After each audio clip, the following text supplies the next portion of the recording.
ये छोरी खे दिलासा न ॾे मुराद हिन जूते ते नक नक संगो न वधीक उमिरि जी थी आज त किरंदा बाबा ही पाण में विढ़ी मरन सोच त हाणे छा थींदो समझ में नथी अचे बाबा गदा वारनि खे ॿुधाइण वियो आहे परवाही जी नाहे सोच त असांखे इहा लापरवाही आख़िर कीअं असांखे एतमाद हुयो मीर शाहनवाज़ खान जे मथां।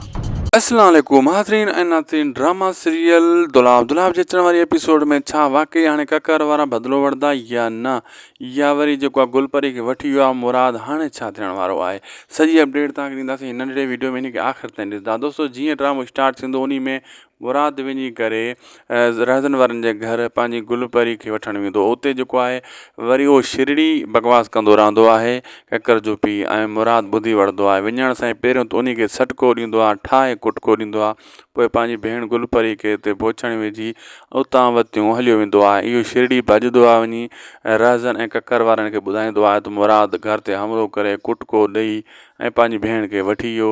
ऐं अहिड़े हिसाब सां जेको आहे दोस्तो सटको हिन खे भलो ॾींदो नी शिरडी खे। शिरडी शैतान आहे न। ऐं ॿी तरफ़ जीअं ख़बर पवंदी शाहनवाज़ खान खे उन जो कमदार ॿुधाईंदो त होॾे जहिड़ो थियो आहे त हू चवंदो भल मरनि, मरण ॾे, जॾहिं को ॿ टे मरी वञनि पोइ ॿुधाइजांइ, बाक़ी ईअं मूंखे कुझु न ॿुधा, जीअं ख़बर पवे हिननि खे विढ़ी किना थी मरनि। शाहनवाज़ खान बि इहो चए थो त भली विढ़नि, तबाह बर्बादु थियनि, पोइ ॿई धुरियूं मुंहिंजे पेरनि ते किरनि त पोइ वरी मां कुझु न कुझु कयां। उहो बि त शैतान आहे न, शैतान वारी ॻाल्हि कंदो। ॿी तरफ़ जेको शिरडी जी यानी कूंज उन जो माउ चवंदी हुई त वियो शिरडी ॿुधाइण रहज़न वारनि खे। हाणे छा थींदो, वरी अॻे 4 खून थियल आहिनि, वरी खून वधंदा, हाणे छा कयूं, नी कीअं रोकियूं।